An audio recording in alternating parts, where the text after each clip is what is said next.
Assalamualaikum warahmatullahi wabarakatuh. Selamat pagi anak-anak semua. Semoga anak-anak semua diberikan kesehatan, diberikan rahmat serta nikmat oleh Allah Subhanahu wa taala, sehingga pada kesempatan pagi hari ini kita bisa melakukan aktivitas pembelajaran secara rutin, terutama dalam kondisi dan keadaan adanya pandemi COVID-19 kali ini, sehingga memaksa kita harus pembelajaran secara online ataupun pembelajaran jarak jauh. Maka dari itu pembelajaran virtual kali ini akan saya sampaikan untuk anak-anak langsung saja, yaitu kita akan mendiskusikan tentang tema yaitu pengurusan jenazah, di mana kali ini langsung kita simak saja sesuai arahan dari Bapak Kementerian Pendidikan.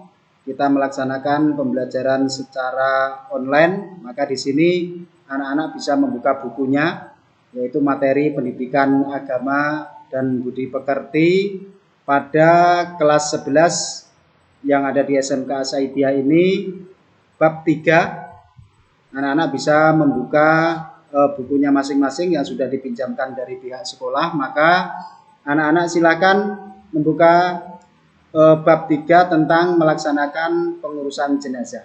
Langsung saja anak-anak, atau bisa menyimak dalam slide laptop yang sudah saya siapkan. Di sini yang pertama, setiap yang bernyawa pasti akan merasakan mati. Ini tertera di dalam surat Al-Quran, yaitu surat Ali Imran ayat yang ke-185, dan juga ada juga di dalam surat Al-Anbiya ayat ke-35. Maka dari itu siapapun, apapun bentuk dari makhluk yang bernyawa pastinya akan merasakan mati. Baik, berikutnya anak-anak langsung saja pada slide yang kedua. Anak-anak bisa melihat. Nah, di sini akan saya tampilkan secara penuh biar anak-anak lebih jelas. Nah, umat muslim atau umat Islam itu mempunyai kewajiban-kewajiban terhadap sesama. Di antaranya meskipun terhadap saudara, terhadap tetangga atau siapa saja sesama muslim, di antaranya kewajiban-kewajiban memelihara atau mengurus jenazah. Pertama yaitu memandikan. Dalam pemandian jenazah atau memandikan jenazah, siapapun jenazah itu ketika dia adalah orang Islam, maka bukan tidak mungkin dia tidak dimandikan, alias wajib bagi siapapun jenazah itu orang Islam harus dimandikan. Yang kedua atau yang B, didapati tubuhnya walaupun sedikit. Artinya syarat memandikan jenazah di sini adalah setiap jenazah meskipun tubuhnya tidak utuh. Seandainya kita tahu persis bahwasanya yang mati itu adalah si A dan itu jelas saudara dari kalian, maka harus tetap dimandikan meskipun tubuhnya hanya sedikit yang ditemukan. Kemudian yang berikutnya, yang C, yaitu status jenazah bukan mati syahid. Nah, ini biasanya yang sering-sering kita temui, status jenazah bukan mati syahid. Mati syahid itu yang bagaimana? Adalah orang-orang yang mati di dalam perang Sabil. Nah, nanti kalau penjelasan lebih banyak, anak-anak bisa chatting secara pribadi kepada saya, karena ini juga terbentur dengan waktu. Maka status jenazah sekali lagi bukan mati syahid, itu yang wajib dimandikan. Ketentuan dari mati syahid atau tidaknya mati syahid itu dilakukan dengan merujuk pendapat para ulama yang termasyhur atau ulama-ulama yang sudah terkenal. Slide yang berikutnya, tata cara memandikan jenazah. Ini masih dalam kewajiban yang pertama, yaitu tentang memandikan jenazah. Jenazah dibaringkan di atas tempat yang tinggi, sebagaimana misalnya ranjang atau di dalam kursi panjang dan lain sebagainya, itu sebagai tempat supaya penghormatan sebagai dia adalah juga asal usul dari manusia. Yang berikutnya, jenazah dimandikan di tempat yang tertutup. Jangan mentang-mentang sudah mati, tidak punya malu dimandikan di tengah lapangan, kemudian tidak dikasih tutup atau tempatnya tidak tertutup. Ini jangan. Kemudian yang berikutnya, jenazah hendaknya dirapikan dengan dipakaikan, ya, digunakan atau dipakaikan kain basahan sebagai penutup aurat saat dimandikan. Nah, ini meskipun dia sudah berupa mayat harus tetap dihormati. Yang berikutnya, jenazah dibersihkan dari najis karena bagaimanapun orang dalam keadaan sekarat ataupun mau meninggal itu sakitnya bukan kepalang, meskipun saya belum pernah merasakan sakit, itu berdasarkan ketentuan hadis bahwasanya ada cerita orang yang mati atau sakaratul maut itu sakitnya lebih sakit atau sakitnya itu 70 kali dari sakit-sakit yang kita rasakan. Nah, ini sangat mengerikan sekali. Makanya kalau ada orang sakaratul maut itu biasanya kita dianjurkan membantu doa, membaca doa-doa, membacakan zikir dan lain sebagainya atau bacaan-bacaan ayat Quran lainnya. Kemudian yang selanjutnya, seluruh tubuhnya dibersihkan dari najis dimulai dari atas giginya dalam mulut. Nah, kemudian mulut dengan air sabun. Air sabun itu air yang sudah dicampurkan dengan sabun, kemudian dibasahkan, dibersihkan untuk tubuhnya sampai mulai dari atas yaitu kepala, rambut sampai pada telapak kaki sampai bersih seperti bagaimana ketika anak-anak mandi. Nah, semuanya harus bersih. Kemudian setelah itu setelah dimandikan, jenazah dirapikan rambutnya, disisir, ya, termasuk itu kalau sudah selesai. Namun pada awal ketika memandikan itu yang berhak adalah orang yang masih hidup. Jangan mayit di sini karena ada ketentuan mayit diwundukan. Mayit diwundukan itu yang mewundukan yang masih hidup, yang punya hak kewajiban siapa? Ya ahli waris atau anak atau orang-orang yang mempunyai hubungan darah dengan mereka, itu yang mempunyai wajib. Pak, kalau tidak bisa bagaimana? Kalau yang tidak bisa berarti ada suruhan orang, umumnya kalau di daerah-daerah kita itu adalah yang disebut dengan mudin.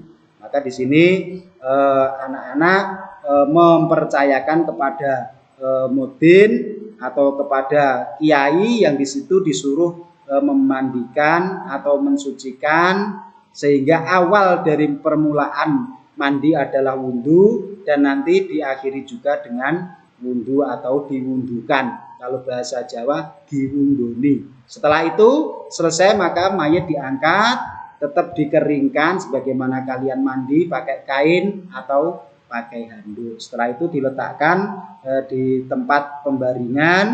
Nah, kemudian selanjutnya setelah itu menyiapkan atau mengkafani jenazah, nah, atau mayat.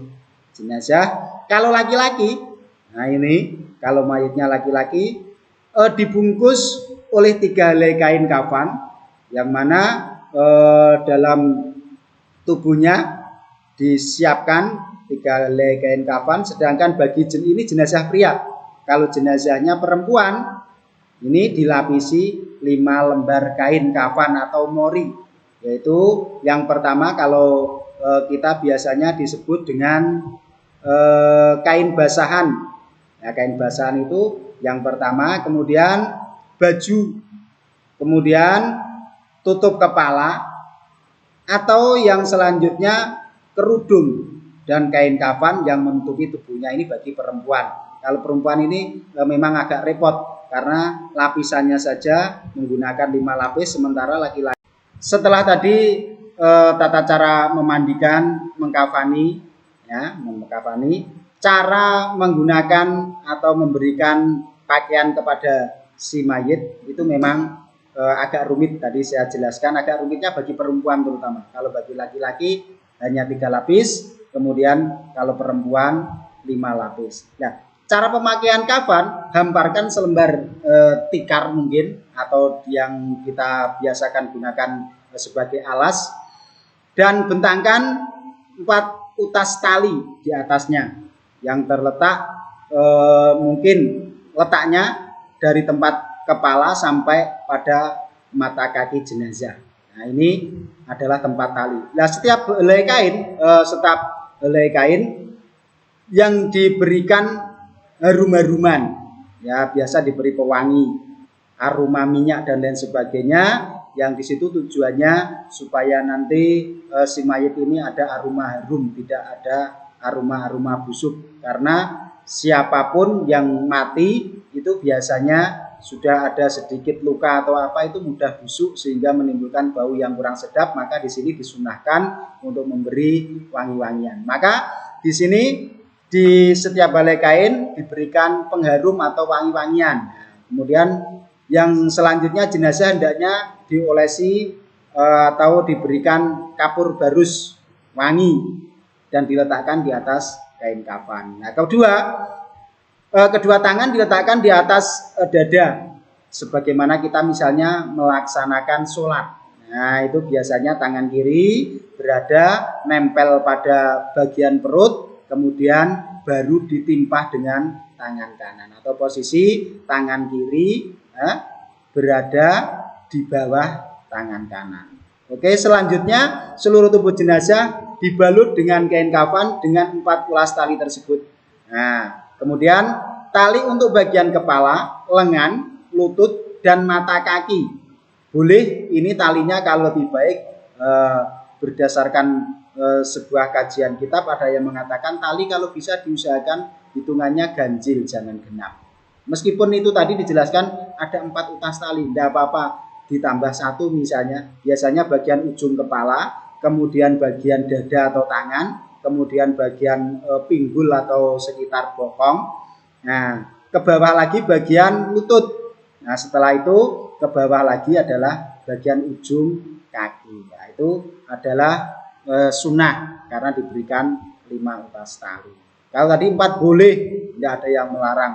Nah, sekarang masuk pada bagian menyalatkan jenazah setelah selesai dikasih kain kafan, selesai kemudian dilanjutkan menyolatkan.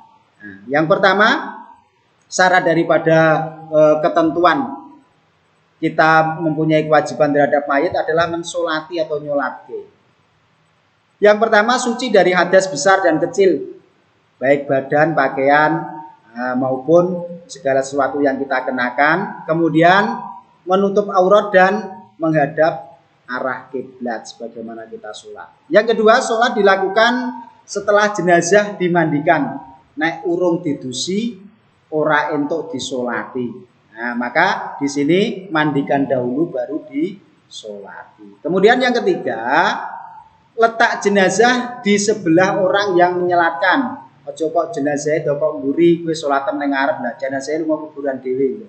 Nah, ini yang selanjutnya rukun sholat jenazah. Yang pertama, sholat jenazah dilakukan dengan niat yang ikhlas karena Allah. Ora krono iku bakal mara tuwa atau lain sebagainya, tidak boleh. Nah, yang kedua, takbir 4 kali. Dalam bacaan takbir yang ketiga, membaca surat Al-Fatihah sesudah takbir pertama. Ini rukun sholat yang pertama. Sholat jenazah dilakukan dengan ikhlas karena Allah, takbir 4 kali. Yang ketiga, membaca surat Al-Fatihah setelah takbiratul ihram atau takbir yang pertama. Yang kedua, membaca sholawat Nabi, Allahu Akbar, membaca sholawat ini setelah takbir kedua. Kemudian membaca doa setelah takbir ketiga. Ini didongahke mayite maca doa. Kemudian yang selanjutnya yaitu takbir keempat, setelah takbir keempat berdoa setelah takbir keempat. Ini nanti penjelasannya di situ di buku yang sudah saya pinjamkan komplit. Nanti kalau masih ada keraguan-keraguan silahkan nanti ditanyakan. Kemudian berdiri jika kuasa. Bapak sikilku loro dengkule lagi linu isane sholat karo niki tidak apa-apa. Boleh dilakukan dengan duduk kalau memang tidak mampu dengan berdiri. Kemudian yang terakhir mengucapkan salam. Nah ini itu adalah menyolatkan mayit. Sudah selesai, lanjut pada sunnah-sunnah ini sebelum pada penguburan. Sunnah-sunnah di dalam sholat jenazah, mengangkat tangan ketika mengucapkan 4 kali takbir. Nah, kalau Pak misalnya tidak usah mengangkat tangan, boleh. Ini tapi hukumnya di sini mengangkat tangan itu adalah sunnah. Kemudian isror atau merendahkan suara bacaan sholat. Ora usah banter-banteran kayak sholat raweh. Kalau sholat raweh itu sudah cara gerakannya saja biasanya banter-banteran, apalagi bacaannya. Nah ini tidak usah. Kemudian membaca ta'awud. Nah tahu ya, a'udzubillahi minasyaitonirrajim, itu adalah sunnah. Nah ini beberapa hal yang berkaitan dengan jenazah. Sholat jenazah boleh dikerjakan secara munfarid. Munfarid itu dhewean. Boleh, tapi sebaiknya dilakukan secara berjamaah. Kemudian wanita juga diperbolehkan, sah. Ana wong wedok melu nyolati mayit itu sah. Ini berdasarkan sebagian kaul diperbolehkan seorang perempuan menyolatkan mayit, tapi lebih baik yang menyolatkan itu adalah seorang laki-laki atau pria. Kemudian yang keempat, bila jenazah laki-laki maka imam hendaknya berdiri menghadap di sejajar dengan jenazah. Sejajar karo jenazah ini mayite laki-laki. Nah jika jenazah banyak baik dari laki-laki maupun perempuan, hendaknya disolatkan sekaligus. Upamane ono jenazahnya kok ora siji tok. Nah, disuratno sepisan yo oleh. Kemudian sholat jenazah boleh dilakukan secara gaib. Gaib itu piye? Sholat ora ketok, bukan begitu. Sholat gaib adalah ketika kalian misalnya ada orang mati berada di luar negeri atau di luar Jawa atau di luar kampung kalian positif bahwasanya mendengar atau tahu secara lewat media sosial atau berita apapun orang tersebut meninggal. Nah, misalnya ada bapak kalian berada di luar negeri kemudian meninggal, tapi kan tidak tahu mayitnya dia bagaimana. Terus kalian ikut menyolati dari sini, itu namanya sholat gaib. Nah, kemudian boleh menyolatkan jenazah ketika berada di atas makam. Ini hukumnya boleh. Neng omah ora kok bernyolati, kesusah-kesusu neng omah ada sesuatu hal, maka misalnya menyolatkan mayit di atas kubur itu boleh sebelum dimasukkan ke dalam liang kubur, itu diperbolehkan. Ini tata cara menguburkan jenazah, nanti secara langsung kita melihat praktek atau kita melihat tetangga kita, disitulah cara penguburan jenazah. Harus menguburkan jenazah harus dengan benar, meskipun sudah mati tidak diperbolehkan melakukan dengan kasar. Kalau wis mati ya itu sempar digelundung itu tidak boleh. Ya, ini anak-anak kita pahami bersama bahwasanya kembali lagi yang pertama tadi sesuai pembahasan pada kesempatan kali ini, yaitu memandikan maupun mensolatkan serta mengubur ini dan mengkafani juga, itu bagian dari kewajiban kita umat muslim. Setiap yang bernyawa pasti akan merasakan mati. Wassalamualaikum warahmatullahi wabarakatuh.